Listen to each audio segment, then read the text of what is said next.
গল্প পড়ার আসর, আপনার ভালো লাগা প্রিয় গল্পের সম্ভার। গল্প পড়ার আসরের বিশেষ নিবেদন প্রখ্যাত সাহিত্যিক মানিক বন্দ্যোপাধ্যায়ের লেখা পুতুল নাচের ইতিকথা। আজ শুনবেন পুতুল নাচের ইতিকথা উপন্যাসের চতুর্থ পর্ব। খবর পেলাম আজ সকালে তুমি পৌঁছবে। বাবা বললেন, ঘাটে যা শশী, বাবুদের গাড়িটা নিয়ে যা, সঙ্গে করে নিয়ে আসবি। নিজেও আসতেন, আমি বারণ করলাম। বাতে কষ্ট পাচ্ছেন, কতক্ষণ ঘাটে অপেক্ষা করতে হবে তারও কিছু ঠিক নেই। তুমি আসছো শুনে বাড়িতে হইচই পড়ে গেছে নন্দ। নন্দলাল বলিল, মোটরটা কার? শশী বলিল, শীতল বাবুর ভাই বিমল বাবুর, ওরাই জমিদার। শীতলবাবু লোক কেমন? প্রশ্ন শুনিয়া শশী একটু বিস্মিত হইল। বেশ লোক, খুব ধর্মচর্চা করেন। এখানে দাঁড়িয়ে কি হবে, তোমার চাকরকে বলো জিনিস গাড়িতে তুলুক। নৌকা ছেড়ে দাও, আমাদের নৌকায় ফিরে যাবে। নন্দলাল মাথা নাড়িল। আমি এ বেলায় ফিরব শশী, আর কাজ শেষ করে তোমাদের বাড়ি যাওয়ার সুবিধে হবে কিনা, মানে হয়তো সময় পাব না। না, হয়তো কেন, সময় পাব না। শশী এ অপমানও হজম করিল। আজ তোমাকে ফিরতে দিচ্ছে কে? সবাই আশা করে আছে নন্দ। আমাকে ফিরতেই হবে। বাজিতপুরে গাছ ফেলে এসেছি, শীতলবাবুর সঙ্গে দেখা করেই আবার নৌকা খুলব। শীতলবাবুর কাছে তাহার কি প্রয়োজন ছিল জিজ্ঞাসা করিতে নন্দলাল একটা ভাষা জবাব দিল যে বাজিতপুরে শীতলবাবু কিছু জমি কিনিবে। কথা কহিতেও নন্দলালের যেন কষ্ট হইতেছিল। কেন, কি বৃত্তান্ত, শশী তাহা কিছুই জিজ্ঞাসা করিল না। নিজেকে তাহার গোমস্তা মনে হইতেছিল নন্দলালের। বেশ, কাজ থাকলে তোমায় আটকাবো না। এ বেলাটা থেকে খাওয়া দাওয়া করে বিকেলে রওনা দিও। বলিয়া শশী যোগ দিল, বাবা নিজে আসতেন নন্দ, আমি বারণ করলাম। কিন্তু নন্দর সুবিধা হইবে না, সময় নাই। তখন শশী বলিল, ও আচ্ছা। তাহার রাগ হইতেছিল, মনে জ্বালা ধরিয়া গিয়াছিল। টিনের চালাটার একধারে চণ্ডী ছোকরা কেরোসিনের কাঠের উপর রেকাবি ভরা পান সাজাইয়া রাখিয়াছে, আর কয়েক প্যাকেট লাল নীল কাগজে মোড়া বিড়ি। চণ্ডী নিজে কাছে গিয়া হা করিয়া বাবুদের গাড়িটি দেখিতেছে। গাউদিয়ায় মোটর গাড়ি। নন্দ থাকিয়া থাকিয়া গাড়িটার দিকে চাহিতেছিল, কিন্তু শশীর সঙ্গে এইমাত্র সে সম্পর্ক চুকাইয়া দিয়াছে। গাড়িটা আনিয়াছে শশী। নন্দলাল তাই বলিল, শীতলবাবুর বাড়িটা কত দূর? গাঁয়ের শেষে। তবে তো কম দূর নয়, ঘোড়ার গাড়ি ট্যাক্সি পাওয়া যায়? চাকরটাকে পাঠিয়ে দিই, ডেকে আনুক। ঘোড়ার গাড়ি পাওয়া যায়। এই গাড়ি বাবুদের বাড়ি ফিরে যাচ্ছে, তুমি ইচ্ছে করলে যেতে পারো। রসিকবাবুর বাগানের একটা গাছের দিকে শশীর দৃষ্টি নিবদ্ধ রাখিয়াছিল। এবার সে আবার চণ্ডীর দোকানের দিকে চাহিল। নন্দ কি ভাবিল বলা যায় না। বলিল, সময় থাকলে তোমাদের বাড়ি যেতাম শশী। সময় না থাকলে আর কথা কি। সেইখানেই ইতি। নৌকায় গিয়া সুটকেস হইতে আয়না চুরুনি বাহির করিয়া নন্দ চুলটা ঠিক করিয়া লইল। পানের কৌটা হইতে খানিকটা জর্দা মুখে দিল। গায়ের দামি আলোয়ানটা খুলিয়া রাখিয়া একটা তার চেয়ে দামি শাল গায়ে দিয়া মোটরে উঠিল। এসো শশী, আমার একটু তাড়াতাড়ি আছে। সেই যেন এতক্ষণে মোটরের মালিকানা সত্ত্ব পাইয়াছে। তা সেটা আশ্চর্য নয়, মোটরে চড়া অভ্যাস নন্দলালের আছে। শশী তো চাপে গরুর গাড়ি। শশী বলিল, তুমি যাও, আমার এদিকে কাজ আছে। কলিকাতা শহর। মোটরে চাপিয়া কলিকাতা শহর গাওদিয়ার দিকে চলিয়া গেল। বিন্দুকে নন্দ স্বতন্ত্র বাড়িতে রাখিয়াছে। দাসদাসী, দারোয়ান আর বিলাসিতার ব্যবস্থা করিয়া দিয়াছে। বিন্দুর বাড়ি যে পাড়ায়, সে পাড়াটাও ভালো নয়। নন্দ কি পাগল? পাগল হোক আর যাই হোক, ওকে তো সে অনায়াসে মারিতে পারিত। বৃষ্টিধারার মতো কিল চড় ঘুষি কতক্ষণ আর সহিতে পারিত? 5 মিনিট। 5 মিনিটের মধ্যে নন্দ পায়ের কাছে গড়াগড়ি দিত। অজ্ঞান অচৈতন্য নন্দ। তবু নন্দ হয়তো বিন্দুকে ভালোবাসে। শীত জমিয়া আসে। পৌষ পার্বণ আসিয়া পড়িতে আর দেরি নাই। গ্রামে অবিরত ঢেঁকি পাড় দিবার শব্দ শোনা যায়। আকাশে রবির তেজ কমিয়াছে। মাঠে রবি শস্য সতেজ। মানুষের গা ফাটিতে আরম্ভ করিয়াছে। গায়ে যাহার মাটি বেশি, ঘষা লাগিলেই খড়ি উঠিয়া যায়। লেপ কাঁথা খোলা হইয়াছে। বেড়ার ফাঁকগুলিতে ন্যাকড়া ও কাগজ গোজা হইতেছে। মতি এবার জ্বরে পড়ি পড়ি করিয়া পড়ে নাই। কুসুমের আর একবার পেট ব্যথা হইয়া গিয়াছে। পরাণ এক দফা গুড় চালান দিয়াছে। এবার তাহার কিছু পাটালি গুড় করিবার ইচ্ছা। শশীর কাছে টাকা ধার করিয়া সে আরও প্রায় 40টা খেজুর গাছ লইয়াছে। লালির বাছুরটা নিতাই একদিন যাচিয়া পরাণকে ফেরত দিয়াছে। ছোটবাবুর জন্যে, নইলে বাছুর তুমি কখনো ফেরত পেতে না। এই কথা বলিয়াছে কুসুম। খেজুর গাছ কেনার জন্য শশীর কাছে পরাণকে টাকা ধার করিতে দিতে কুসুমের নিতান্ত অনিচ্ছা দেখা গিয়াছিল। সবসময় তাহার ইচ্ছা ও অনিচ্ছাকে মর্যাদা দিলে সংসার চলে না। এই যুক্তিতে পরাণ তাহার কথা গ্রাহ্য করে নাই। মোক্ষদার শরীরের অবস্থাটা কিছুদিন হইতে ভালো যাইতেছে না। শশীর বাড়িতে একটি আশ্রিতা মেয়ে। শশীর সে কি সম্পর্কে ভাইজি হয়। ছেলে হওয়ার সময় ঠান্ডা লাগিয়া নিমোনিয়া হইয়া মারা গিয়াছে। এই ব্যাপারটিতে শশী বড় ধাক্কা খাইয়াছিল। বাড়ির উঠানে সাময়িকভাবে অতি কম খরচে কাঁচা বাঁশের সস্তা বেড়ার একটি ঘর তুলিয়া আঁতুড় ঘর করা হল চাল টিনের। ব্যাপার চুকিলে টিনের চালটি ছাড়া ঘরটিকে বিসর্জন দেওয়া হয়। মৃতা মেয়েটির বেলাতেও এই ব্যবস্থাই হইয়াছিল। এখন শশীর বাড়িতে এ প্রথা চিরন্তন। শশী নিজেও এমনি একটি কুটিরে জন্মগ্রহণ করিয়াছে। মনে নাই, শশী পৃথিবীতে আসিয়াছিল উলঙ্গ সন্ন্যাসী হইয়া। এখন সে ডাক্তার, পশারওয়ালা ডাক্তার।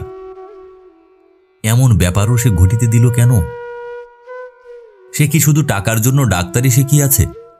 যেখানে যতটুকু কাজে লাগাইলে টাকা মেলে, আপনার শিক্ষাকে সেখানে ঠিক ততটুকুই কাজে লাগাইবে? সমস্ত গ্রামকে স্বাস্থ্যতত্ত্ব শিখাইতে যাওয়া বৃহৎ ব্যাপার। ওটা না হয় সে বাদ দিল, কিন্তু নিজের গৃহে না। সে ডাক্তার নয়, ব্যবসাদার। বাহিরে সে টাকা কুড়াইয়া বেড়ায়। বাহিরে সে মৃত্যুর সঙ্গে লড়াই করিবার ভাড়া করা সৈনিক। গৃহে তাহার অস্বাস্থ্যকর আবহাওয়া, মৃত্যুর আধিপত্য। তারপর কয়েকদিন শশী বাড়িতে স্বাস্থ্যনীতি প্রবর্তনের চেষ্টায় সকলকে ব্যতিব্যস্ত করিয়া তুলিল। কি দিয়ে দাঁত মাজছিস? কয়লা দিয়ে। নিমের দাঁতুন দিয়ে মাছ। তেতো যে, কয়লায় দাঁত বেশি সাদা হয়। যে কয়লা দিয়ে দাঁত মাজিত সে কিছুতেই নিমের দাঁতন ব্যবহার করিতে রাজি হইত না। শশী কি খেপিয়া গিয়াছে? দাঁত মাজবে, তার মধ্যে এত কাণ্ড কেন? মাটিতে ওকে মুড়ি দিলে যে কুন্দ, বাটি নেই? বাটিতে দিলে এক থাবলায় সব খেয়ে ফেলবে যে, তখন ফের চেঁচাতে আরম্ভ করবে। ছড়িয়ে দিলাম, খুঁটে খুঁটে অনেকক্ষণ খাবে। কুন্দ সগর্বে ছেলেকে নিরীক্ষণ করে। নধর শিশু শশীর চোখে লাগিয়াছে। একটু কোলে নিক না। শশী তাহাকে বোঝায়, বলে, মুড়ির সঙ্গে ছেলে যে তোর জার্ম খাচ্ছে জানিস? পেটে কৃমি হবে, আমাশা হবে, কলেরা হবে। কি সব অমঙ্গলে কথা! কুন্দ বলে, বালাই ষাট। ভাবে, ওসব কিছু যদি হয় তো তোমার মুখের দোষে হয়েছে জানবো। ডাক্তার হয়েছ বলেই তুমি যা তা বলবে নাকি? বাসার তুমি গুরুজন, ওর কপালে কথা তোমার ফলেও যেতে পারে, এ খেয়াল তোমার নেই? কুন্দর ছেলে হামা দিয়ে মাটি হইতে খুঁটিয়া খুঁটিয়া মুড়ি খাইতে থাকে দুবেলা। শশীর কথা কুন্দ বিশ্বাস করে না। 2 আঙুলে একটি মুড়ি মুখে দিবার সময় ছেলেটা তাহার কি সুন্দর দেখায়। শশী রাগ করিয়া ধমক দিলে কুন্দ বলে, চুপ করুন শশীদা, ছেলে আপনার নয়। মামা চোখ বুঝলে আপনি যে বাড়ি থেকে খেদিয়ে দেবেন তা আমি জানি। বাড়ি হইতে তাড়াইয়া দিবার কথাটা কোথা হইতে আসে শশী বুঝিতে পারে না। তবে অবান্তর শোনায় না, কারণ শশীর মতে বাড়ি হইতে খেদাইয়া দেওয়ার উপযুক্ত কুন্দ ছাড়া আর কে আছে? শশী বলে, পিসি কথা শোনো, ছেলেকে তোমার অত দুধ খাইও না, ওর সিকি দুধ হজম করবার ক্ষমতাও ওর নেই। পিসি ভাবে, হায় রে কপাল, বাড়িতে এত দুধের ছড়াছড়ি, আমার ছেলে একটু দুধ যা খায় এ কারো হয় না, কতটুকু দুধই বা ও খায়। কি জানি কবে ছেলের দুধের বরাদ্দ কমিয়া যায়, এই ভয়ে পিসি ছেলেকে আরও একটু বেশি দুধ খাওয়াইতে আরম্ভ করে। দুপুরবেলা শশী ঘরে ঘরে বলিয়া যায়, ওঠো, উঠে পড়ো সবাই, ঘুমোতে হবে না, শীতকালের দুপুরে ঘুম কিসের? সকলেই একদিন দুই দিন সহ্য করে, হাসি মুখে উঠিয়া বসিয়া হাই তুলিয়া বলা বলি করে। শশীর হয়েছে কি, এবার বাবু ওর বিয়ে দেওয়া দরকার। কিন্তু কয়েকদিনের মধ্যেই তাহারা বিদ্রোহ করে। যাদের বয়স কম ও স্বামী আছে তারা ভাবে, আমাদের মতো রাত জাগতে হলে দুপুরে ঘুমোই কেন বাপু বুঝতে। যাদের স্বামী নেই তারা ভাবে, দুপুরবেলা না ঘুমিয়ে করব কি, সময় কাটবে কি করে। শশী বলে, পাগল, স্বাস্থ্য দিয়ে আমাদের কি হবে? গিন্নিরা যাদের বয়স হইয়াছে তারা ভাবে কথাটা বোধ হয় মিথ্যে নয়, দুপুরে না ঘুমালে অম্বলের জ্বালা বোধ হয় একটু কমে, কিন্তু পেটে ভাতটি পড়লেই চোখ জড়িয়ে আসে, তার কি হবে? গোপাল শুনিয়া বলে, ও কি শেষে বাড়িতেই ডাক্তারি বিদ্যে ফলাতে আরম্ভ করলো নাকি? সন্ধ্যার পর ঘরে ঘরে শশী একবার বেড়াইয়া আসে। পাকা ঘরের অধিবাসীদের বলে, তোমাদের কাণ্ড কারখানা কি, দম আটকে মরবে যে সবাই, সব জানালা বন্ধ, বাতাস আসবে কোথা দিয়ে? তাহারা হাসে, জানালা খুলিলে ঠান্ডা লাগিবে না? এক ঘর বাতাস আগে এই কটি প্রাণী নিঃশ্বাস নিক, দম তো আটকাইবে তবে। বেড়ার ঘরের অধিবাসীদের শশী বলে, বেড়ার ফাঁক পর্যন্ত কাগজ দিয়ে বন্ধ করেছ, এর মধ্যে বাতাস দুর্গন্ধ হয়ে উঠেছে, একটা জানালা অন্তত খুলে দাও, কাল নইলে আমি সিলিং কাটিয়ে দেব। চাল আর বেড়ার মধ্যে যে ফাঁক আছে তাই দিয়ে পচা বাতাসটা বেরিয়ে যাবে। কুন্দ বলে, খেমির মতো আমাদেরও নিমোনিয়া করিয়া মারিবেন নাকি শশী দাদা? কচি ছেলে নিয়ে কাঁচা ঘরে আছি, কত সাবধানে থাকতে হয় আপনি তার কি বুঝবেন? এ তো দালান নয়, পাকা ঘর তো আমাদেরও ভাগ্যে নেই যে। প্রত্যেক কথায় কুন্দ এমনি নালিশ টানিয়া আনে, এই তাহার স্বভাব। বাড়ির লোকের স্বাস্থ্য ভালো করবার চেষ্টা শশী ত্যাগ করিয়াছে। প্রথমটা ভয়ানক রাগ হইয়াছিল, ক্রমে ক্রমে সে করিয়াছে জ্ঞান লাভ। সে বুঝিয়াছে তার স্বাস্থ্যনীতি পালন করিতে গেলে জীবনের সঙ্গতি ওদের একেবারে নষ্ট হইয়া যাইবে, অসুখী হইবে ওরা, রোগে ভুগিয়া অকারণে মরিয়া ওরা বড় আনন্দে থাকে। স্ফূর্তি নয়, আনন্দ, শান্ত স্থিমিত একটা সুখ স্বাস্থ্যের সঙ্গে, প্রচুর জীবনী শক্তির সঙ্গে ওদের জীবনের একান্ত অসামঞ্জস্য। ওরা প্রত্যেকে রুগ্ন অনুভূতির আড়ত, সংকীর্ণ সীমার মধ্যে ওদের মনের বিস্ময়কর ভাঙা গড়া চলে। পৃথিবীতে ওরা অস্বাস্থ্যকর জলাভূমির কবিতা, ভাবসা গন্ধ, আবছা কুয়াশা, শ্যামল শৈবাল, বিষাক্ত ব্যাঙের ছাতা, কলমি ফুল, সতেজ উত্তপ্ত জীবন ওদের সহিবে না। শশী ভাবে, ভাবিয়া অবাক হয় শশী। কুমুদ একদিন এই ধরনের একটা লেকচার ঝাড়িয়াছিল, পৃথিবী শুদ্ধ লোক যে কত বোকা, এই কথাটা প্রমাণ করিবার জন্য। কাপড় মাপা গজ দিয়ে আমরা নাকি আকাশের রং মাপি, জীবনের অবস্থা হিসাবে স্থির করি মনের সুখ দুঃখ, বলি মানুষ দুঃখী, আর আগে গড়গড় করি। মিথ্যা তো বলে নাই কুমুদ। শশী ভাবে, চিন্তার জগতে সত্য সত্যই আমাদের স্তর বিভাগ নাই, বস্তু আর বস্তুর অস্তিত্ব এক হইয়া আছে আমাদের মনে। কখনো কি ভাবিয়া দেখি মানুষের সঙ্গে মানুষের বাঁচিয়া থাকিবার কোনো সম্পর্ক নাই? মানুষটা যখন হাসে অথবা কাঁদে তখন হাসি কান্নার সঙ্গে জড়াইয়া ফেলি মানুষটাকে, মনে মনে মানুষটার গায়ে একটা লেবেল আঁটিয়া দেই, সুখ অথবা দুঃখী। লেবেল আঁটা দোষের নয়, সব জিনিসেরই একটা সংজ্ঞা থাকা দরকার। কে হাসে আর কে কাঁদে এটা বোঝানোর জন্য ২-১০টা শব্দ ব্যবহার করা সুবিধাজনক বটে, তার বেশি আগাই কেন? কেন পরিবর্তন চাই? নিঃশব্দে অশ্রু মুছিয়া আনিতে চাই কেন সশব্দ উল্লাস? রোগ শোক দুঃখ বেদনা বিষাদের বদলে শুধু স্বাস্থ্য বিস্তৃতি সুখ আনন্দ উৎসব পাক থাকিলে লাভ কিসের? আরও মজা আছে, লাভ না থাক, ক্ষতিই বা কি। ভাবিতে ভাবিতে রীতিমতো বিহ্বল হইয়া যায় বই কি শশী। সে রোগ সারায়, অসুস্থকে সুস্থ করে, অথচ একেবারে চরম হিসাবে ধরিলে শুধু এই সত্যটা পাওয়া যায়, রোগে ভোগা সুস্থ হওয়া, রোগ সারানো রোগ না সারানো সমান, রোগীর পক্ষেও শশীর পক্ষেও। এসব ভাবিতে ভাবিতে কত অতীন্দ্রিয় অনুভূতি যে শশীর জাগে। রহস্যানুভূতির এ প্রক্রিয়া শশীর মৌলিক নয়। সব মানুষের মধ্যেই একটি খোকা থাকে, যে মনের কবিত্ব, মনের কল্পনা, মনের সৃষ্টি ছাড়া অবাস্তবতা, মনের পাগলামিকে লইয়া সময়ে ও অসময়ে এমনিভাবে খেলা করিতে ভালোবাসে। একদিন শশী হারু ঘোষের বাড়ির অদূরে তালবনের ধারে মাটির টিলাটিতে উঠিয়াছিল। বর্ষার পর টিলাটি জঙ্গলে ঢাকিয়া যায়। জঙ্গল ভেদ করিয়া টিলার উপর উঠিবার কি দরকার ছিল শশীর? সূর্যাস্ত দেখিবে। দিগন্তের কোলে তরু শ্রেণী যে বাঁকা রেখাটি রচনা করিয়াছে, তাহারই আড়াল হইতে দেখিবে সূর্যকে। কি ছেলে মানুষই শখ! নিজের কাছে ছেলে মানুষ হইতে শশীর লজ্জা ছিল না। কেবল শখটি মিটাইতে গিয়া যে মূল্য তাহাকে দিতে হইল, আগে জানিলে তাহাতে শশী রাজি হইত না। টিলার উপরে উঠিয়া পশ্চিম দিকে মুখ করিয়া যখন সে দাঁড়াইল, তখন তাহার মন শান্তিতে ভরিয়া আছে। আগামী জীবনের যত ভালো মন্দ কাজ তাহাকে করিতে হইবে, তাহা সম্পন্ন করিবার শক্তিতে সহজ বিশ্বাস আছে, সাহস আছে। কিন্তু সূর্য ডুবিবার আগে শশী ভীত হইয়া পড়িল। ছেলেবেলা মাঝরাতে ঘুম ভাঙিয়া একদিন তাহার কেমন ভয় করিত, তেমনি ভয় শশীর সর্বাঙ্গ শিহরিয়া কাঁপিয়া উঠিল। তাহার মনে হইল কয়েক মিনিটের ভবিষ্যৎও তাহার আর অবশিষ্ট নাই। সে এমনি অসহায়, এমনি ভঙ্গুর। পৃথিবীর বহু ঊর্ধ্বে, স্তরে স্তরে সাজানো ভয়ের তলে প্রথিত পৃথিবীর ঊর্ধ্বে একটা জঙ্গলাকীর্ণ মাটির টিলার শীর্ষে শশী হঠাৎ হারাইয়া গিয়াছে।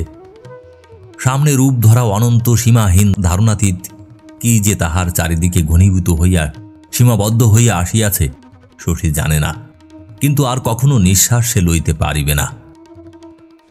তারপর কয়েকদিন শশী খুব চিন্তিত ও বিষণ্ণ হইয়া রহিল। গ্রাম্য জীবনে আবার শশীর বিতৃষ্ণা আসিয়াছে। মাঝখানে কিছুদিন সে যেন এখানে বাস করিয়াছিল অন্যমনস্কের মতো। আধখানা মন দিয়া সবসময় সে তাহার কাম্য জীবনের কথা ভাবিত। শিক্ষা, সভ্যতা ও আভিজাত্যের আবেষ্টনীতে উজ্জ্বল কোলাহল মুখর উপভোগ্য জীবন। এখানকার মশক দংষ্ট্র মৃত্তিকালীন জীবন এই সান্ত্বনার জন্য শশীর সহ্য হইয়া আসিয়াছিল যে যখন খুশি গ্রাম ছাড়িয়া যেখানে খুশি গিয়া মনের মতন করিয়া জীবনটা সে আরম্ভ করিতে পারিবে। ইতিমধ্যে পৃথিবীর বিপুলতা অবশ্য কমিয়া যায় নাই, শশীর স্বাধীনতাও হরণ করে নাই কেহ। তবু শশীর মনে হয় চিরকালের জন্য সে মার্কামারা গ্রাম্য ডাক্তার হইয়া গিয়াছে।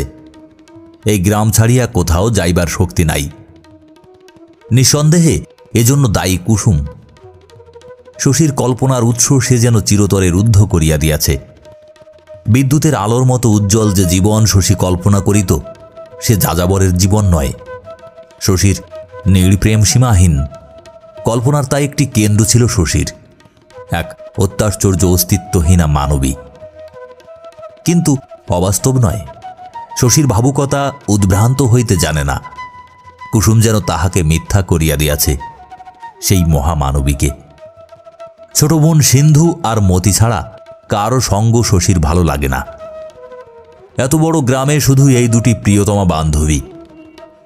নিচে সিন্ধু পুতুল খেলা করে। খাটে বসিয়া শশী অস্বাভাবিক মনোযোগের সঙ্গে সে খেলা চাহিয়া দেখে।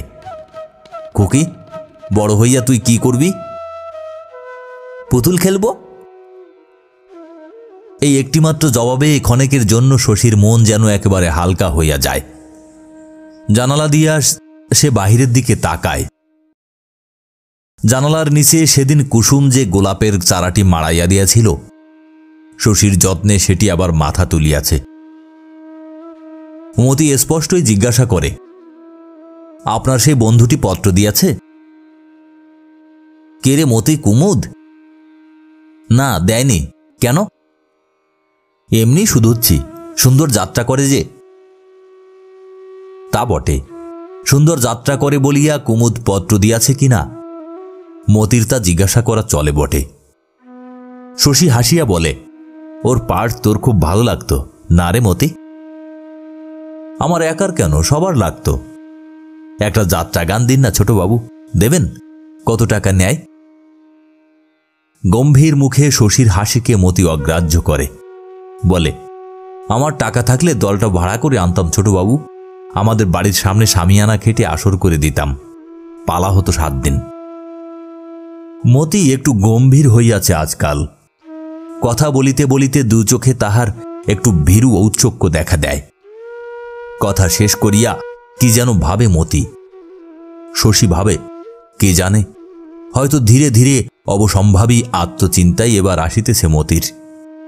গ্রামের মেয়ে তো, নিশ্চিন্ত থাকিবার বয়সটা ইতিমধ্যে পার হইয়া যাইতে আরম্ভ করিবে, আশ্চর্য নাই। একদিন বাসুদেব বাড়ুজ্যে সপরিবারে গ্রামত্যাগের আয়োজন করিলেন।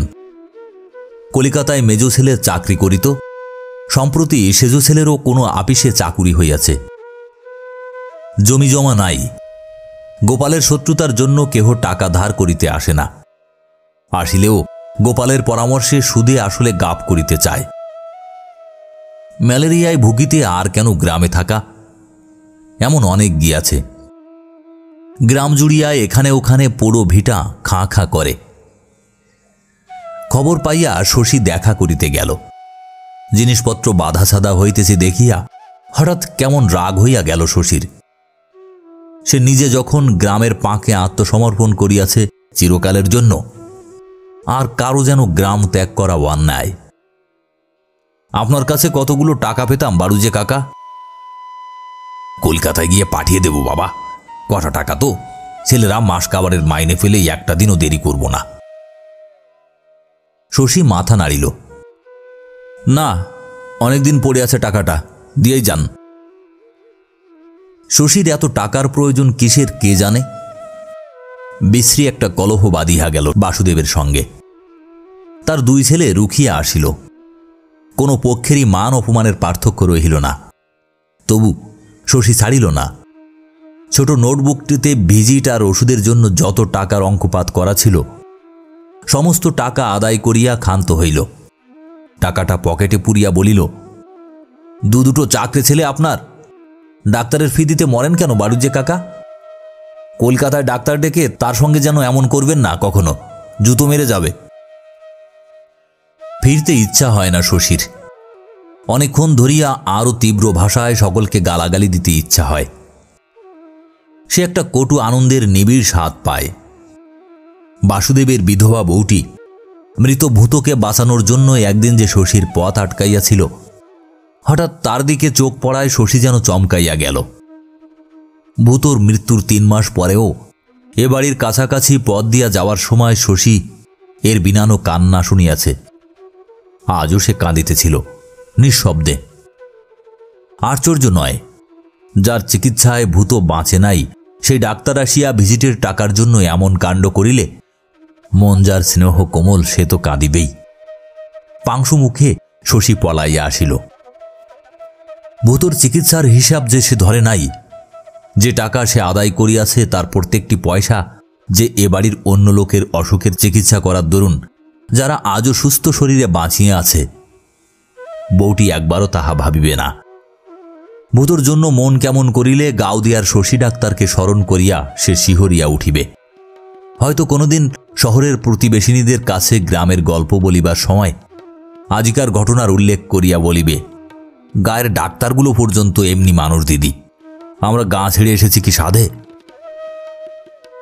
কয়েকদিন পরে শশীর একবার কলিকাতা যাওয়ার প্রয়োজন ছিল। কয়েকখানা বই ও কতকগুলি ওষুধ কিনিবে। একদিন পরাণ লজ্জিত মুখে কাছে আসিয়া দাঁড়াইল, বলিল, কলকাতা যাবার বায়না নিয়ে মতি বড় কাদা কাটা জুড়েছে ছোটবাবু।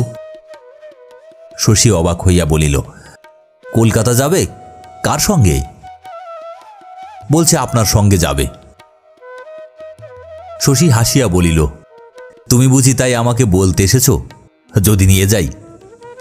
তোমার বুদ্ধি নেই পরাণ, আমি নিয়ে যেতে পারি? গায়ের লোকে বলবে কি? শশী একা মতিকে লইয়া কলিকাতায় যাইবে, পরাণ সে কথা বলিতে আসে নাই। পরাণও সঙ্গে যাইবে বই কি। মোক্ষদা বার কয়েক গঙ্গা স্নানের ইঙ্গিত করিয়াছে। এ সুযোগ বুড়ি ছাড়িবে মনে হয় না। সুতরাং কুসুমও যাইবে সন্দেহ নাই। মতির জন্য এবার ফতুর হইতে হইবে পরাণকে। এতগুলি মানুষের কলিকাতা যাওয়া আসার খরচ কি সহজ? কিন্তু না গেলেও চলিবে না। মতি দুদিন নাওয়া খাওয়া ছাড়িয়া কাঁদিয়াছে। হঠাৎ ওর এত কলকাতা যাওয়ার শখ হলো কেন? শশী জিজ্ঞাসা করিল। পরাণ তাহা জানে না। মাথা নাড়িয়া জ্ঞানীর মতো সে শুধু বলিল, জানেন ছোটবাবু, নাই দিয়ে দিয়ে কর্তা ওর মাথাটা খেয়ে গেছে। নাই তুমিও ওকে কম দাও না পরাণ। শশী মতিকে বোঝানোর চেষ্টা করিল। বলিল, কি চাস তুই আমাকে বল, কিনে আনবো তোর জন্যে। কি করবি মিছামিছি কলিকাতা গিয়ে? মতি ভীরু ও শান্ত। শশীর কথা সে চিরকাল মানিয়া আসিয়াছে। আজ কিন্তু সে কোনো কথা কানে তুলিল না। শেষে শশী রাগিয়া বলিল, চল তবে চল, তোকে কলকাতায় ফেলে রেখে আমরা চলে আসব, তখন টের পাবি। নৌকা, স্টিমার, রেল, তবে কলকাতা। সমস্ত পথ মতি অস্থির, উত্তেজিত হইয়া রহিল। কুসুম চারদিক দেখিতে দেখিতে বেড়ানোর আনন্দ উপভোগ করিতে করিতে চলিল। কিন্তু মতির যেন নদীর বুকে রেলপথের দুধারে দেখিবার কিছু মিলিল না। অতটুকু মেয়ে জীবনে এই প্রথম দূর দেশে বেড়াইতে চলিয়াছে। চোখের পলকে পথ ফুরাইয়া গন্তব্যস্থানে পৌঁছাইয়া যাওয়ার ভয়টাই ছিল তার পক্ষে স্বাভাবিক। কিন্তু তার একান্ত আগ্রহ দেখা গেল তাড়াতাড়ি কলিকাতায় উপস্থিত হইতে। হয়তো সে ভাবিয়াছিল কলিকাতায় পা দেওয়া মাত্র কুমুদের দেখা মিলিবে, তাকে শহরে অভ্যর্থনা করিয়া লইবে রাজপুত্র প্রবীর। পথে একবার সে জিজ্ঞাসা করিল, কলকাতায় আমরা কোথায় থাকব ছোটবাবু? আপনার সে বন্ধুর বাড়িতে? শশী বলিল, খুব তাহলে যাত্রা শুনতে পারিস না? যাত্রা শুনবার লোভে তুই কলকাতায় চলেছিস নাকি মতি? থিয়েটার দেখিস একদিন, দেখাবো তোদের। যাত্রার সে ঢের ভালো। 5 দিন তাহারা কলিকাতা রহিল। যা কিছু দেখার ছিল শহরে দেখিয়া বেড়াইল। স্নান করিল গঙ্গায়, পূজা দিল কালীঘাটে, ট্রামে চাপিয়া অকারণে ঘোরাফেরা করিল। কিন্তু কোথায় মতির রাজপুত্র প্রবীর, শশীর সে বন্ধু? এই শহরের কোথাও সে বাস করে, কিন্তু শশী একবার না করিল তার নাম, না আনিল তাকে ডাকিয়া। শহরের অফুরন্ত বিস্ময় অভিভূত করিয়া না রাখিলে মতির দুচোখ ভরিয়া হয়তো জল আসিত। শিয়ালদহের কাছে একটা হোটেলে তাহারা 2খানা ঘর ভাড়া করিয়াছে। একটা ঘর শশীর একার। একদিন শশী এক ডাক্তার বন্ধুর বাড়ি রাত কাটাইয়া আসিল। রাত্রে উকি দিয়া তার ঘর খালি দেখিয়া মতি ভাবিল শশী তবে নিশ্চয় কুমুদের সঙ্গে দেখা করিতে গিয়াছে। সকালে দুজনে একসঙ্গে আসিবে। কুমুদ ছাড়া জগতে শশীর আর কোনো বন্ধু আছে বলিয়া মতি জানে না। পরদিন বেলা 10টা বাজিয়া গেল। সকাল হইতে মতি সিঁড়ি দিয়া হোটেলের সমস্ত লোকের ওঠানামা চাহিয়া দেখিল, কিন্তু শশী অথবা কুমুদ কেহই আসিল না। পরাণের সঙ্গে সেদিন তাহার জাদুঘরে যাওয়ার কথা। সকাল সকাল খাওয়া দাওয়া সারিয়া বাহির হওয়া দরকার। মতি নড়িতে চায় না। ছোটবাবু আসুক। ছোটবাবু এবেলা আসবে না মতি, এলে এতক্ষণ আসতো। ও বেলা জাদুঘর যাব দাদা? হ্যাঁ, এবেলা বড্ড শীত। পরাণের চাদরটা গায়ে জড়াইয়া মতি ঠির ঠির করিয়া শীতে কাঁপে। কুসুম বলে, মর তুই আহ্লাদি মেয়ে, ছোটবাবু আজ মোটর গাড়ি চাপাবে না লো, পিত্তেশ করে থেকে করবি কি? দেরি হলো বলে মোটর এলো সেদিন, মোটরে ঢের পয়সা লাগে। নাইবি তো নিয়ে ফেল মতি, নয়তো ভাত দিয়েছি, খাবি আয়। যাইতে হইল মতিকে। জন্তু জানোয়ার দেখিয়া সন্ধ্যার সময় হোটেলে ফিরিয়া আসে দেখিল ঘরে বসিয়া শশী চা খাইতেছে একা। কুমুদ নিশ্চয় আসিয়াছিল, বসিয়া বসিয়া বিরক্ত হইয়া চলিয়া গিয়াছে। মতি সভয়ে জিজ্ঞাসা করিল, কখন এলেন ছোটবাবু? শশী বলিল, এই তো এলাম খানিক আগে। কোথায় গিয়েছিলি? জাদুঘর? কাল কিন্তু শেষ দিন মতি, পরশু আমরা ফিরে যাব। মতির তাতে কোনো আপত্তি নাই, আর কলিকাতায় থাকিয়া কি হইবে। পরদিন সন্ধ্যার সময়ে শশী বিন্দুর খবর আনিতে গেল। নন্দ থাকিলে রাগ করিবে, হয়তো অপমানও করিবে, করুক, সেজন্য বোনটা বাঁচিয়া আছে কিনা এইটুকু না জানিয়া বাড়ি ফেরা যায় না। গোপালের খেয়ালে জীবনে যারা দুঃখ পাইয়াছে তাদের জন্য শশীর মনে একটা অতিরিক্ত মমতা আছে। গোপালের কীর্তিতে নিজেকেও সে কেমন অপরাধী মনে করে, মনে হয় তারও যেন দায়িত্ব ছিল। পাড়াটা ভালো নয়, সে পথের শেষাশেষি বিন্দুর বাড়ি। সন্ধ্যার পর মানুষকে সে পথে হাঁটিতে দেখিলে চেনা লোক নিন্দা রটায়। তবে বিন্দুর বাড়িটা একটু তফাতে, ভদ্রপাড়ার গা ঘেঁষিয়া। বাড়ির পূব দিকে খানিকটা জমি খালি পড়িয়া আছে। ইটসুরকির তলে সমাধি পাওয়া বিন্দু বোধহয় ওই দিকে চাহিয়া মাঝে মাঝে অবরুদ্ধ নিঃশ্বাস ত্যাগ করে। নন্দ বাড়ি ছিল না। বিন্দুকে শশী প্রায় 2.5 বছর পরে দেখিল। প্রায় তেমনই আছে বিন্দু। বিন্দুর ঘরের চেহারাও বিশেষ বদলায় নাই। কেমন আছিস বিন্দু? ভালো আছি দাদা, কবে এলে? সবাই ভালো আছে তো? শশী হাসিয়া বলিল, কেন, চিঠি লিখে খবর নিতে পারিস না? বিন্দু বলিল, চিঠি লিখতে বড় আলসেমি লাগে দাদা। শশী জানে এটা ফাঁকির কথা, নন্দ চিঠি লিখতে দেয় না। শশীকে খাবার দিয়া নানা কথা জিজ্ঞাসা করিতে লাগিল। গাউদিয়া গ্রামটি সম্বন্ধে আজও বিন্দুর কৌতূহল আছে। কে বাঁচিয়া আছে, কে স্বর্গে গিয়াছে, চেনা ছেলে মেয়েদের মধ্যে কার কার বিবাহ হইয়াছে, কার কটি ছেলে মেয়ে। শশীর মুখে এসব খবর শুনিতে শুনিতে বিন্দুর চোখ ছলছল করিতে লাগিল। শশী বলিল, এর মধ্যে তোর খোকাখুকি কিছু হয়নি বিন্দু? বিন্দু ঘাড় নাড়িল, কিন্তু মুখে বলিল উল্টা কথা। মরে গেল যে। মরে গেল? কবে মরে গেল? 8 বছর। শেষবার দেখিতে আসিয়া শশীর মনে হইয়াছিল বিন্দুর বোধ হয় ছেলে হইবে। সে ছেলে হইয়া তবে মরিয়া গিয়াছে।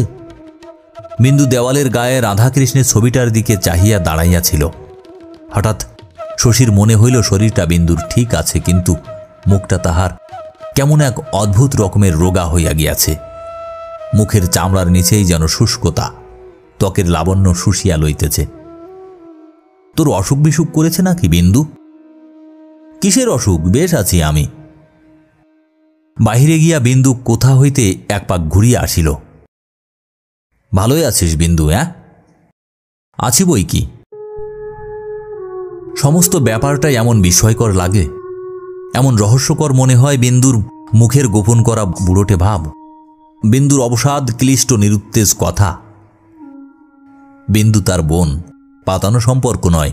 ছুরি দিয়ে আঙুল কাটিয়া দিলে দুজনের যে রক্ত বাহির হইবে তাহা এক, কোনো পার্থক্য নেই। অথচ বিন্দুকে সে একরকম চেনে না, বোঝে না।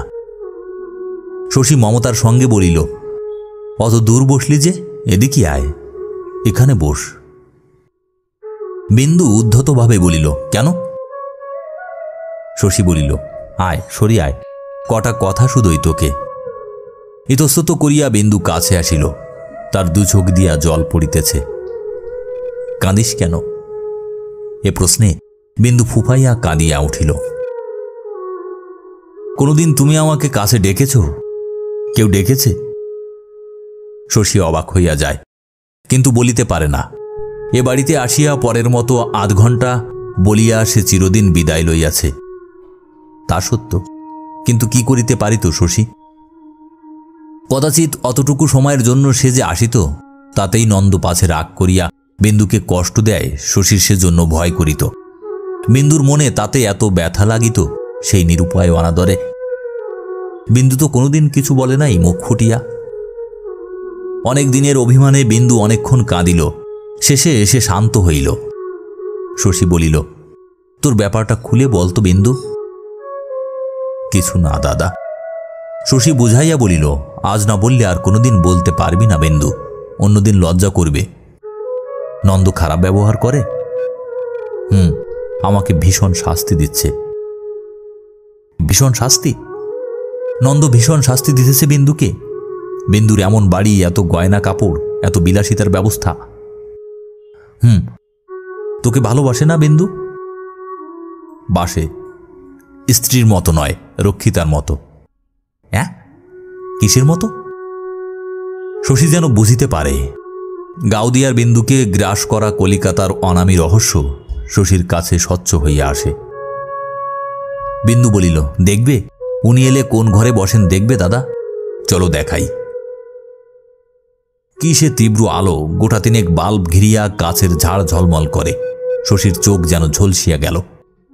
দেওয়ালে 8-10টা অশ্লীল ছবি, মেঝে জুড়িয়া ফরাস পাতা, তাতে কয়েকটা বড় বড় তাকিয়া, হারমোনিয়াম, বায়া তবলা এসবও আছে। বিন্দু বলিল, গান শিখিয়েছেন? উনি তবলা বাজান, আমি গান করি।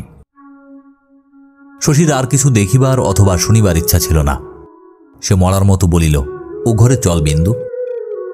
বিন্দু শক্ত করিয়া তাহার হাত চাপিয়া ধরিয়া বলিল, না, আসল জিনিস দেখে যাও। ঘরে ছোট একটি আলমারি ছিল, টানিয়া দরজা খুলিয়া বিন্দু বলিল, দেখো। শশী না খুলিয়াই অনুমান করিয়াছিল আলমারির তাকগুলি নানা আকারের, নানা লেভেলের বোতলে বোঝাই হইয়া আছে। নিজেকে শশীর অসুস্থ মনে হইতেছিল। এমন কাণ্ডও ঘটে সংসারে। কত শক্ত মেয়ে বিন্দু, এতকাল এ কথা সে চাপিয়া রাখিয়াছিল। ছেলে হইয়া মরিয়া না গেলে, স্নেহ করিয়া কাছে না ডাকিলে আজও হয়তো সে কিছু বলিত না। তুই খাস না? খেলে ছাড়ছে কে দাদা?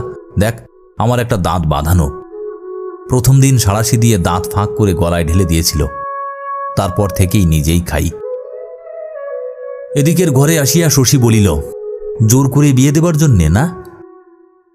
বিন্দু বলিল, না, আমি হাব ভাব দেখিয়ে ভুলিয়েছিলাম বলে। কিন্তু তা তো তুই করিসনি। তুই তখন কতটুকু? ও তাই মনে করে দাদা। বিন্দুর শুষ্ক চোখ এতক্ষণ জলজল করিতেছিল, আবার স্থিমিত সজল হইয়া আসিল। চোখ মুছিয়া বলিল, কেন মিথ্যে তোমায় বললাম? শশী ভাবিতেছিল, বিন্দুর কথায় চমকাইয়া গেল। এমন হতাশ হইয়া গিয়াছে বিন্দু। ভাবিতে ভাবিতে শশীর মুখ কালো আর কঠিন হইয়া ওঠে। অন্যদিকে চাহিয়া সে জিজ্ঞাসা করে, নন্দ আর কাউকে আনে? বন্ধু বান্ধব? বিন্দু বলিল, না না, ছি, ওসব বুদ্ধি নেই। যা শাস্তি দেবার নিজেই দেয়। তারপর মৃদুস্বরে আবার বলিল, অসুখ বিসুখ হলে খুব ভাবে দাদা, সেবাও করে। শশী অনেকক্ষণ ভাবিল। আমার সঙ্গে যাবি বিন্দু? বিন্দু উৎসুক হইয়া বলিল, কোথায় যাব তোমার সঙ্গে? শশী বলিল, কাল আমরা দেশে চলে যাব, যাবি? বিন্দু ব্যগ্র হইয়া বলিল, যাব। চলো এখনই বেরিয়ে পড়ো দাদা, হঠাৎ যদি এসে পড়ে। বিন্দুর যেন 1 মিনিটও সবুর সইবে না। এতকাল এখানে সে কেমন করিয়াছিল কে জানে। গাড়িতে শশী তাহাকে এই কথাই জিজ্ঞাসা করিল। পথের পাশে সাজানো দোকানের দিকে চোখ রাখিয়া বিন্দু বলিল, ভেবেছিলাম ক্ষমা করবে। এতকাল পরে এ কি প্রত্যাবর্তন বিন্দুর? গয়না কই, কাপড় কই, মোটর কই? গ্রামের লোক অবাক মানিল বিন্দুকে, জ্বালাতনও কম করিল না। ব্যাপারটা বুঝিবার জন্য সকলেই উৎসুক। জেরায় জেরায় বাহিরে পুরুষদের এবং ভিতরে মেয়েদের জীবন অতিষ্ঠ হইয়া উঠিল। শশী আর বিন্দু নিজে ছাড়া কেহ কিছু জানিত না, কেহ কিছু জানিতেও পারিল না। তাই মুখে মুখে নানা কথা প্রচারিত হইয়া গেল। সেন দিদি বিন্দুকে যন্ত্রণা দিল সবচেয়ে বেশি। শশীকে অবাক করিয়া কিছুদিন হইতে সেন দিদি হামেশা এ বাড়িতে আসিতেছিল। গোপালের সঙ্গে যেন তার একটা সন্ধি হইয়াছে। কুর্তায় ভুঁড়ি ঢাকিয়া গোপাল তামাক টানে। অদূরে সিঁড়ি পাতিয়া বসিয়া সেন দিদি তার সঙ্গে করে আলাপ।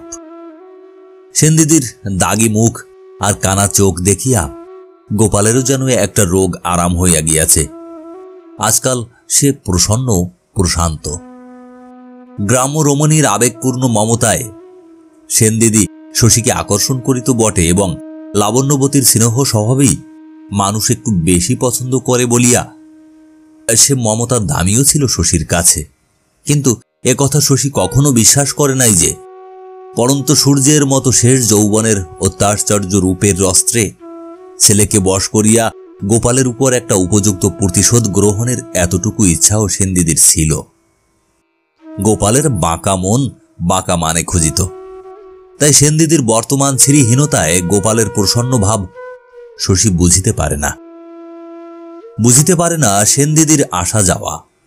চিরকাল যে শত্রুতা করিয়াছে, ক্ষতি করিয়াছে অপূরণীয়, তার সঙ্গে বসিয়া সেনদিদি যে গল্প করিতে পারে, শশীকে তা যেন অপমান করে।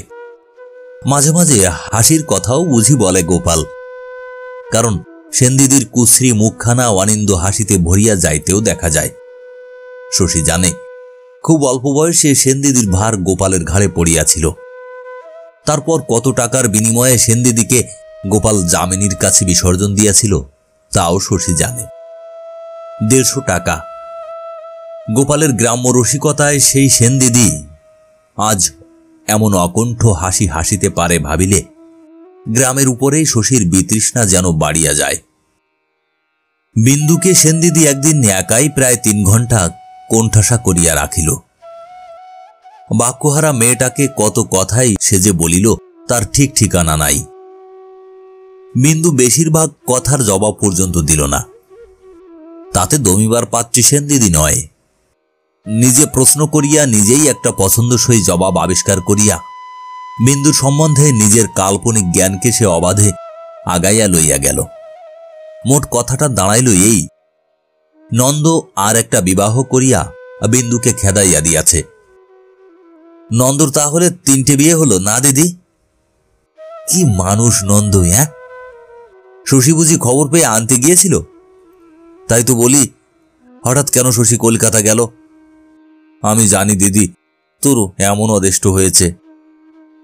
এমনি আবেগপূর্ণ মমতা সেনদিদির। কানা চোখ ভরিয়া তাহার অশ্রু টলমল করিতে লাগিল। কুসুম যেদিন শশীর ঘর দেখিতে গিয়াছিল, তারপরে নির্জনে কুসুমের সঙ্গে শশীর আর দেখা হয় নাই। একদিন ভোরবেলা সেই জানালা দিয়া কুসুম তাহাকে ডাকিয়া তুলিল। শশী উঠিয়া দেখে গোলাপের সেই চারাটিকে আজও কুসুম পায়ের তলে চাপিয়া দাঁড়াইয়াছে। কাঁটা ফুটিবার ভয় ও কি নাই কুসুমের মনে? আজও চারাটা মারিয়ে দিলে বউ? কত কষ্টে বাঁচিয়েছি সেবার। ইচ্ছে করে দিয়েছি ছোট বাবু, চারার জন্য এত মায়া কেন? দরকার আছে তবু ডাকতে আসতে হবে, রাগ হয় না মানুষের? শশী বলিল, কি দরকার বউ? কুসুম বলিল, তালপুকুরে আসুন একবার বলছি। শশী তালপুকুরে গেল। কনকনে শীতে তাল গাছগুলি পর্যন্ত যেন অসাড় হইয়া গিয়াছে। পুকুরের অনেকখানি উত্তরে একটা তাল গাছ মাটিতে পড়িয়াছিল। শশীকে কুসুম সেইখানে লইয়া গেল। নিজে তাল গাছের গুড়িটাতে জাকিয়া বসিয়া হুকুম দিয়া বলিল, বসুন ছোট বাবু, অনেক কথা, সময় নেবে বলতে। শশী কিছু বলিল না। কুসুমের অনেকখানি তফাতে বসিল। কুসুম যেন একটু অবাক হইয়া গেল প্রথমে, তারপর হঠাৎ লজ্জায় মুখখানা তাহার লাল হইয়া উঠিল। বিন্দুর ব্যাপারটা শুনিবার জন্য কুসুম শশীকে এখানে ডাকিয়া আনিয়াছে। কৌতূহলের বশে এতক্ষণ তাহার খেয়ালও হয় নাই যে চুপি চুপি শশীকে এখানে ডাকিয়া আনিলে কতখানি উপযাচিকা অভিসারিকার মতো কাজ করা হয়। তারপর বিন্দুর কথা জিজ্ঞাসা করিয়া কুসুম শশীকে একটু অবাক করিয়া দিল। খেয়ালি কম নয় কুসুম। বিন্দুর কাহিনী শুনিবার জন্য এত কাণ্ড। ও কথা সে তো যেখানে খুশি সেখানে বলিতে পারিত কুসুমকে। ওর কথা শুনি কি করবে বউ? কুসুম সবিস্ময়ে বলিল, আমাকে বলবেন না? শশীর গোপন কথা কুসুমকে না বলার মতো সৃষ্টি ছাড়া ঘটনা যেন আর নেই। জীবনে আজ প্রথম শশী কুসুমের প্রকৃতির একটা আশ্চর্য দিক আবিষ্কার করিয়া অভিভূত হইয়া গেল। একটি বালিকা আছে কুসুমের মধ্যে, মতির চেয়েও যে সরল, মতির চেয়েও নির্বোধ। সংসারকে দেখিয়া শুনিয়া কুসুমের যে অংশটা বড় হইয়াছে, এই বালিকা কুসুমটি তার আড়ালে বাস করে। সংসারকে যখন সে ভুলিয়া যায়, জীবনের যত দায়িত্ব, যত জটিলতা আছে, কিছুই যখন তাহার নাগাল পায় না, তখন তাহার এই বিস্ময়কর দিকটা চোখে পড়ে। শশী বুঝিতে পারে এতকাল কুসুমের যেসব পাগলামি সে লক্ষ্য করিয়াছে, ওর শান্ত, সহিষ্ণু ও গম্ভীর প্রকৃতির সঙ্গে যা কোনোদিন খাপ খাওয়ানো যায় নাই, সেসব বহু দূর অতীতের ছেলে মানুষ কুসুমের কীর্তি। কুসুমের এখনকার পরিণত দেহমনে যার অস্তিত্ব কল্পনা করাও কঠিন। বিন্দুর কথা ধীরে ধীরে শশী সব বলিয়া গেল। বলিতে বলিতে সে অন্যমনস্ক হইয়া গেল মাঝে মাঝে। কি রহস্যময়ী আজ তাহার মনে হইতেছে কুসুমকে। কুসুম যখন সেদিন দুপুরে তার ঘর দেখিতে গিয়াছিল, সেদিন প্রথম সে লক্ষ্য করিয়াছে সব তাহার মন ভুলানোর জন্য বয়স্কা রমণীর প্রণয় ব্যবহার। বড় দুঃখ হইয়াছিল সেদিন শশীর। নিজের মনকে সে মহার্ঘ মনে করে। সে মন যেন বিকাইয়া গিয়াছিল কানাকড়ির দামে। শশী এখন তৃপ্তি বোধ করিল। তাই যদি হইত, কুসুমের সংস্পর্শে সে বছরের পর বছর কাটাইয়া দিয়াছিল, একদিনও সে কি টের পাইত না কুসুম কি চায়? একটি নারী মন জুড়াইতে চাহিতেছে, এটুকু বুঝিতে কি 7 বছর সময় লাগে মানুষের? এই কুসুমের মধ্যে যে কুসুম কিশোর বয়সী, সে শুধু খেলা করিত শশীর সঙ্গে। শশী তো চিনিত না, তাই ভাবিত এত বয়সে পাগলামি গেল না কুসুমের। তালবন হইতে শশী সেদিন হালকা মনে বাড়ি ফিরিল। কুসুমকে বিন্দুরও ভালো লাগিল। কুসুমের কৌতূহল মিটিয়াছিল। বিন্দুর কলিকাতার জীবন সম্বন্ধে সে কোনো কথা তুলিল না। সাধারণ নিয়মে বিন্দু বাপের বাড়ি আসিয়াছে, এতে আশ্চর্য হওয়ার কিছুই নাই। এমনি ভাব দেখাইল কুসুম। বিন্দুর কাছে সে অনেক সময় আসিয়া বসে, নানা কথা বলিয়া বিন্দুকে ভুলাইয়া রাখতে চেষ্টা করে। ওসব পারে সে। সত্য মিথ্যা জড়াইয়া জমজমাট উপভোগ্য কাহিনী রচনা করিতে কুসুম অদ্বিতীয়া। অপরূপ ভ্রান্তি সৃষ্টি করিবার কৌশল সে জানে চমৎকার। বলে, শহর থেকে সক্ষরে গায়ে তো এলে ঠাকুরজি, মরবে ভুগে ম্যালেরিয়ায়। 2 বার কাফুনি দিয়ে জ্বর এলে বাপের বাড়িতে পেন নাম করে কর্তার কাছে ছুটবেন তখন। গোপাল রাগারাগি করিল। শশীর সঙ্গে তার কলহ হইয়া গেল। চেঁচামেচি করিয়া সে বলিতে লাগিল যে এমন কাণ্ড জীবনে সে কখনো দেখে নাই। স্ত্রীকে মানুষ নিজের খুশিমতো অবস্থায় রাখিবে, এই তো সংসারের নিয়ম। মারধর করিলে বরং কথা ছিল, কিছুই তো নন্দ করে নাই। যা সে করিয়াছে বিন্দুর তাতে বরং খুশি হওয়া উচিত ছিল। যদি নিজের একটা খাপছাড়া খেয়াল মিটাইতে চায়, স্ত্রীর সেটা ভাগ্যই বলিতে হইবে। স্বামীর সে অধিকার থাকিবে বই কি। মদ খায় নন্দ, সংসারে কোন বড় লোকটা নেশা করে না শুনি? তখন বলিলেই হইতো, অত কষ্টে বড় লোক জামাই জোগাড় না করিয়া একটা হাঘরের হাতে মেয়েকে সঁপিয়া দিত গোপাল, টের পাইতো মজাটা। কেন ওকে তুই নিয়ে এলি শশী? তোর করতালি করা কেন? ছেলে খেলা নাকি এসব? হ্যাঁ, রেখে আগে আজই চলে যা। তা হয় না বাবা, আপনি সব জানেন না। জানলে বুঝতেন ওখানে বিন্দু থাকতে পারে না। এতকাল ছিল কি করে? হ্যাঁ, সে কথা ভাবিলে শশীও কি কম আশ্চর্য হইয়া যায়। গোপাল মেয়েকে জিজ্ঞাসা করে, গয়নাগাটি জিনিসপত্র কি করে এলি? আনিনি বাবা। কেন আননি? কেন? আমার কি ছিল যে আনবো? আনলে চোর বলে জেলে দিত। শুনিয়া গোপাল রাগিয়া ওঠে। জেলে দিত? গোপাল দাসের মেয়েকেও অত সহজে কেউ জেলে দিতে পারে না। তোরা সব করা ছেলে মানুষ, কাঁচা বুদ্ধি তোদের। তোরা ঢের কষ্ট পাবি, এ আমি বলে রাখলাম।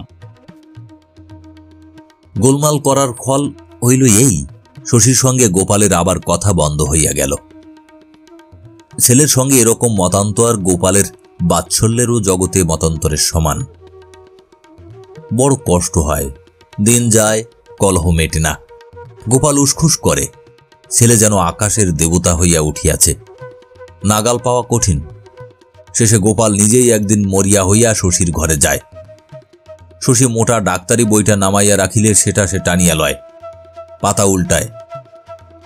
আর ছেলের এত মোটা মোটা বই পড়িবার অমানুষী প্রতিভায় সুস্পষ্ট গর্ববোধ করে। বলে, যতক্ষণ বাড়িতে থাকো বই পড়ে সময় কাটাও, শরীর তোমার খারাপ হয়ে যাচ্ছে শশী। এত পড়া কেন? পরীক্ষা তো নেই।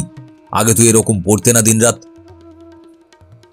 ডাক্তারের সর্বদা নতুন বিষয়ে জানতে হয়, শশী বলে। যা তুমি জানো শশী, গায়ে ডাক্তারি করার পক্ষে তাই ঢের। শহরে গিয়ে যদি বসি কখনো। কি বিচিত্র চক্র কথোপকথনের।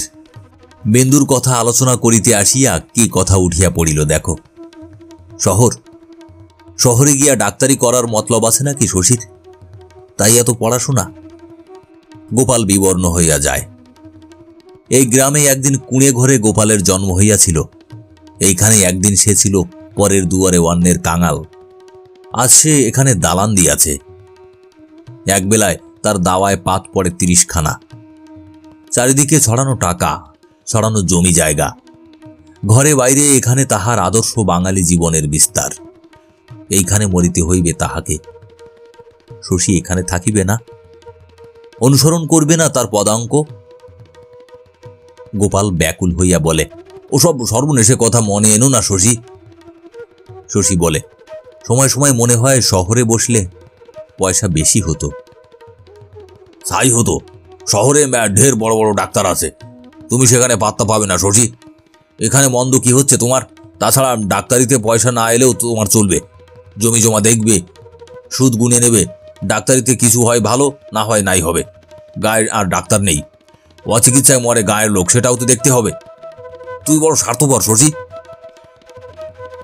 গোপাল পালায়। কি বলিতে কি বলিয়া ফেলিবে। আবার হয়তো 15 দিন কথা বন্ধ থাকিবে ছেলের সঙ্গে। খানিক পরে গোপাল আবার শশীর ঘরে ফিরিয়া যায়। বলে, চাবিটা ফেলে গেলাম নাকি রে? শশী বলে, চাবি? ওই যে আপনার পকেটে চাবি। চাবির ভারে কর্তার পকেটটা ঝুলিয়াই আছে বটে। গোপাল অপ্রতিভ হইয়া যায়। পদে পদে জব্দ করে। কি ছেলে! খানিক সে চুপ করিয়া বসিয়া থাকে। তারপর করে কি, হঠাৎ অন্তরঙ্গভাবে জিজ্ঞাসা করে, হ্যাঁ রে শশী, গায়ে তোর মন টিকছে না কেন বলতো? গায়ের ছেলে তুই, মন টিকবে না কেন? তবে যে শহরে যাওয়ার কথা বলছিস? ঠিক করিনি কিছু, কথাটা মনে হয় এইমাত্র।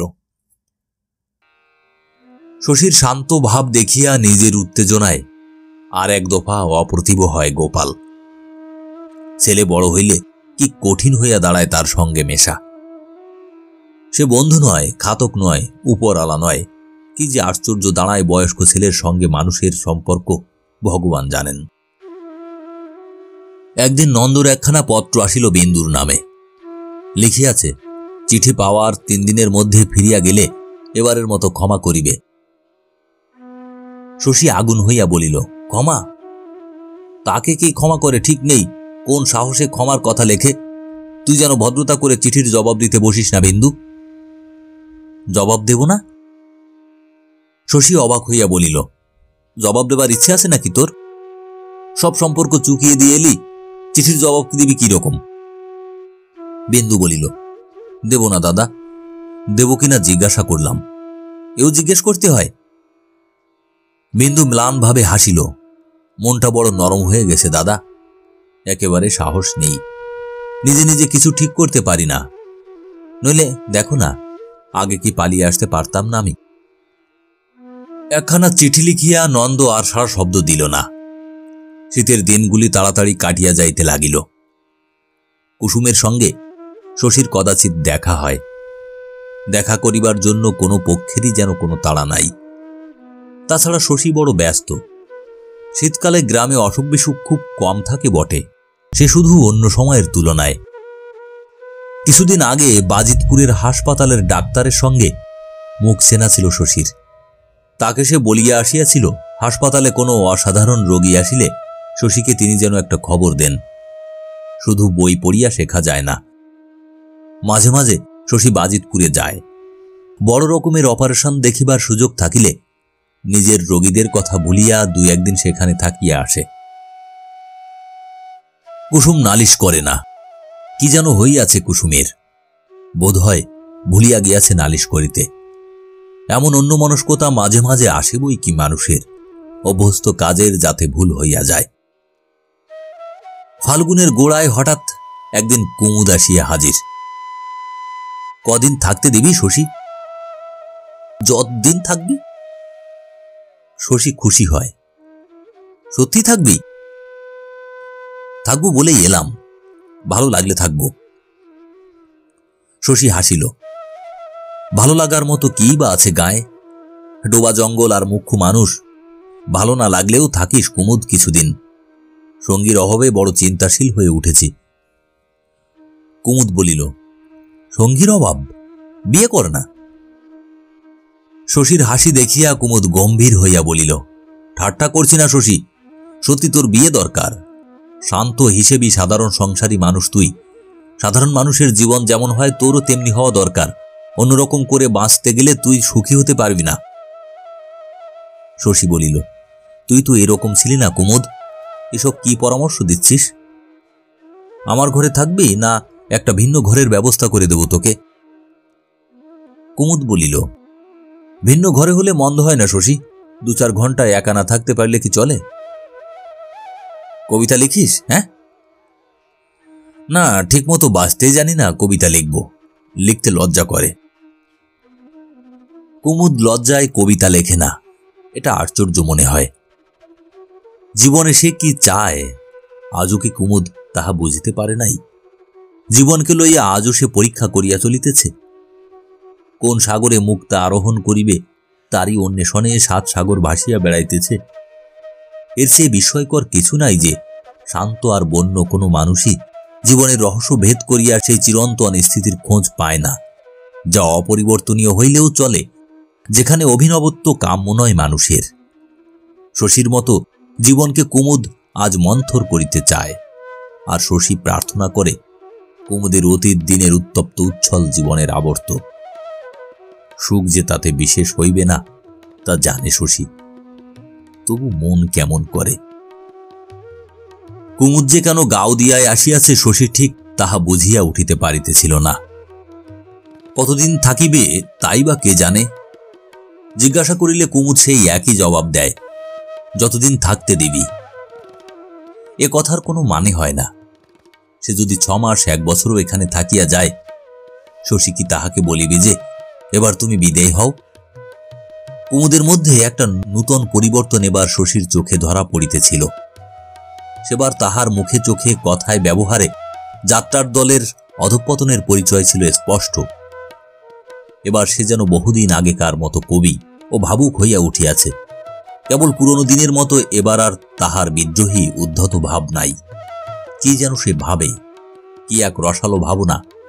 চোখের দৃষ্টি তাহার হইয়া আসে উৎসুক এবং একান্ত বেমানান ভাবে, সেই সঙ্গে মুখে ফুটিয়া থাকে গভীর সন্তোষ। তাছাড়া গাওদিয়ার মাঠে ঘুরিয়া বেড়ানোর মধ্যে কি রস সে আবিষ্কার করিয়াছে সেই জানে। সময় নাই, অসময় নাই, কোথায় যেন চলিয়া যায়। একদিন শশী জিজ্ঞাসা করিল, বিনোদিনী অপেরার কি হলো রে কুমুদ? কুমুদ বলিল, ও দলটা ছেড়ে দিয়েছি। বৈশাখ মাসে সরস্বতী অপেরা বলে আর একটা দলে ঢুকব। কথাবার্তা সব ঠিক হয়ে আছে, এরা মাইনে দেবে অনেক বেশি। এখনই যোগ দেবার জন্য ঝুলোঝুলি করছিল, কিন্তু পাঠ বলে বলে কেমন বিরক্তি জন্মে গেছে ভাই, তাই ভাবলাম কটা মাস একটু বিশ্রাম করে নিই। কে জানে এ কথা সত্য কি মিথ্যা? শশীর মনে একটা সন্দেহ উকি দিয়া যায়। সে ভাবে যে হয়তো বিনোদিনী অপেরা হইতে কুমুদকে বিদায় করিয়া দিয়াছে। কোথাও কিছু সুবিধা করিতে না পারিয়া সে আসিয়া আশ্রয় লইয়াছে এখানে। সরস্বতী অপেরার কথাটা বানানো, টাকা কড়ি কিছুই হয়তো কুমুদের নাই। একদিন শশী বলল, আমায় গোটা 15 টাকা দিবি কুমুদ? হাতে নগদ টাকা নেই, একজনকে দিতে হবে। কুমুদ তাহার ছুটকেস খুলিল। একন ওকন হাতড়াইয়া বলিল, আমার মানি ব্যাগ। শশী ভাবিল, এবার মানি ব্যাগ তোমার চুরি যাবে। সে কুমুদ, আমার সঙ্গেও শেষে তুই এই ছলনা আরম্ভ করলি। কিন্তু না, ব্যাগ আছে। জামা কাপড় নামাইয়া খুঁজিতেই ব্যাগটা বাহির হইয়া পড়িল।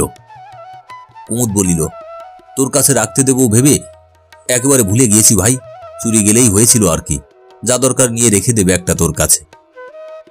ব্যাগটা হাতে করিতে শশী লজ্জা বোধ করিল। কত আছে? কে জানে কত আছে, গুনে দেখ। তারপর একদিন পুকুর ডোবা জঙ্গল ভরা গাওদিয়া গ্রামে কুমুদের আত্মনির্বাসনের কারণটা জানা গেল। শশী বিবর্ণ হইয়া বলিল, কি বলছিস কুমুদ? মতিকে বিয়ে করবি? ওইটুকু মেয়ে? কুমুদ বলিল, বিশেষ ছোট নয়, তাছাড়া ছোটই ভালো। বিয়ে যদি করব, ধাড়ি মেয়ে বিয়ে করব কোন দুঃখে? শশীর রাগ হইতেছিল, কেমন একটা জ্বালাও সে বোধ করিতেছিল। বলিল, তুই তবে এই জন্য এসেছিস কুমুদ, বন্ধুর বাড়ি বিশ্রামের ছল করে? কুমুদ বিস্মিত হইয়া বলিল, বিচলিত হয়ে পড়লি যে শশী? খুব কি একটা অন্যায় কাজ করতে বসেছি আমি? ছন্ন ছাড়ার মতো ভেসে ভেসে বেড়াচ্ছিলাম। বিয়ে করে সংসারী হব, এতে তো তোর খুশি হওয়াই উচিত। বাংলাদেশে তাই আর মেয়ে পেলি না কেন? মতি কি দোষ করেছে? ওইটুকু একটা মুখ্য গেঁয়ো মেয়ে। কুমুদ একটু হাসিল। তুই যে কার দিকে টানছিস বুঝে উঠতে পারছি না শশী। অতি মুখ্য গেঁয়ো মেয়ে বটে, আমিও তো যাত্রা দলের সং। কুমুদের হাসি দেখিয়া শশী আরো রাগিয়া গেল। এ জগতে কিছুই যেন কুমুদের কাছে গুরুতর নয়। যখন যা খেয়াল জাগে, খেলার ছলেই যেন তা করিয়া ফেলা যায়। জীবনে যেন মানুষের নিয়ম নাই, বাঁচিবার রীতি নাই। মনের রাগ চাপিয়া বিচারকদের রায় দেওয়ার ভঙ্গিতেই শশী বলিল, এসব দুর্বুদ্ধি ছেড়ে দে কুমুদ। যাত্রা দলের সং সেজে থাকতে তোকে কে বলেছে? সরস্বতী অপেরায় ঢুকে আর কাজ নেই, ফিরে যা তোর কাকার কাছে। কাকার তোর অত বড় মাইকার কারবার, একটা ভালো রকম কাজ তোকে তিনি দিতে পারবেন না? তখন সমান ঘরের কত ভালো ভালো মেয়ে পাবি, তোর উপযুক্ত সঙ্গিনী হতে পারবে। খেয়ালের বসে একটা গেঁয়ো মেয়েকে বিয়ে করে কেন জ্বলে মরবি আজীবন? কুমুদ বলিল, কাকার দুটো গ্রেট ডেন কুকুর আছে জানিস? শশী অবাক হইয়া বলিল, না। কাকার বাড়ির গেটের ভিতর ঢুকলে কুকুর দুটো তিনি লেলিয়ে দেবেন। কথাটা হইতেছিল শশীর ঘরে, সন্ধ্যার পর। ঘরে 7 টাকা দামের একটা টেবিল ল্যাম্প জ্বলিতেছিল। এত আলোতে পরস্পরের মুখের দিকে চাহিতে তাদের যেন কষ্ট হইতে লাগিল। রাগ শশীর মনে বেশিক্ষণ টেকে না। খানিক চুপ করিয়া থাকিয়া সে বলিল, মতিকে তোর ভালো লাগলো বিশ্বাস হতে চায় না। প্রথমে আমারও হয়নি, সেবার যখন চলে গেলাম কে জানতো ওর জন্য আবার ফিরে আসতে হবে। তারপর কুমুদ তালপুকুরের পাড়ে অবোধ গ্রাম্য বালিকার সঙ্গে তার ভালোবাসার জন্ম ইতিহাস ধীরে ধীরে শশীকে শুনাইয়া দিল। এতটুকু মেয়ে মতি, তার যে এমন একটা মন থাকিতে পারে যাহাতে অতল স্নেহের সঞ্চার সম্ভব, তা কি কুমুদ জানিত? সরল মনের স্নেহ ছাড়া আর সবই যে ফাঁকি মানুষের জীবনে।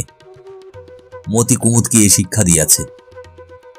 সত্য কথা বলিতে কি, এ অপূর্ব অভিজ্ঞতা কুমুদ তো কোনোদিন কল্পনাও করে নাই। শুনিতে শুনিতে শশীর বিস্ময়ের সীমা থাকে না। মতি, ওই একরত্তি নোংরা মেয়েটা গোপনে গোপনে এত ভালোবাসিয়াছে কুমুদকে। শশীর মনে হয় সব কুমুদের বানানো দিবা স্বপ্ন, কল্পনা। মুখে মুখে গীত গোবিন্দের মতো যে মহাকাব্য কুমুদ রচনা করিয়া চলিয়াছে, মতি কি কখনো তার নায়িকা হইতে পারে? সেদিন অনেক রাত্রি অবধি শশী ঘুমাইতে পারিল না। কুমুদের সঙ্গে মতির বিবাহ কেমন করিয়া ইহা ঘটিতে দেওয়া যায়? চিরদিন কুমুদ ছন্ন ছাড়া যাযাবরের জীবন যাপন করিয়াছে। সাময়িক একটা নীল প্রেম তার মধ্যে দেখা দিলেও এটা যে স্থায়ী হইবে বিশ্বাস করা কঠিন। তাছাড়া মতির মূর্খতা ও গ্রাম্যতা অসহ্য হইয়া উঠিতে কুমুদের বোধ হয় 6 মাস সময়ও লাগিবে না। কি উপায় হইবে মতির তখন? কুমুদ কষ্ট দিলে, ত্যাগ করিলে নিরীহ বোকা মেয়েটার জীবন যে দুঃখে ভরিয়া উঠিবে, কে তার দায়িত্ব গ্রহণ করিবে? একদা প্রিয় বস্তুগুলি জীবন হইতে ছাঁটিয়া ফেলায় যে স্বভাব কুমুদের। পরদিন কুমুদকে সে এ বিষয়ে প্রশ্ন করিল। বলিল, মতিকে তোর বেশি দিন ভালো লাগবে কেন কুমুদ? মতিকে আমার চিরদিন ভালো লাগবে। কি করে লাগবে তাই ভাবছি। কুমুদ বলিল, শশী, তুই কি ভাবিস বিয়ের পরেও মতি এমন থাকবে? ওকে আমি মনের মতো করে গড়ে তুলব না? খনি থেকে তোলা হীরের মতো ওকে আমি গ্রহণ করছি। নিজে কাটবো, ঘুরবো, মাজবো, উজ্জ্বল করে তুলব। ওর মনের কোনো গড়ন নেই, তাই ওকে বিয়ে করতে আমার এত আগ্রহ। ওর মনকে আমি গড়ে নেব। আমার সঙ্গিনী হতে পারে এমন মেয়ে জগতে নেই ভাই। সঙ্গিনী আমার সৃষ্টি করে নিতে হবে আমাকেই। শশীর অর্ধেক মন সংসারী, হিসাবী, সতর্ক। এসব বড় বড় কথা শুনিলে তার বিরক্তি জন্মে। মনের মতো করিয়া গড়িয়া তুলিতে গেলে মানুষ যে মনের মতো হয় না, এটুকু জ্ঞান কি কুমুদের নাই? পরের চেষ্টায় মনের যে বিকাশ তাহা অস্বাভাবিক, অপ্রীতিকর।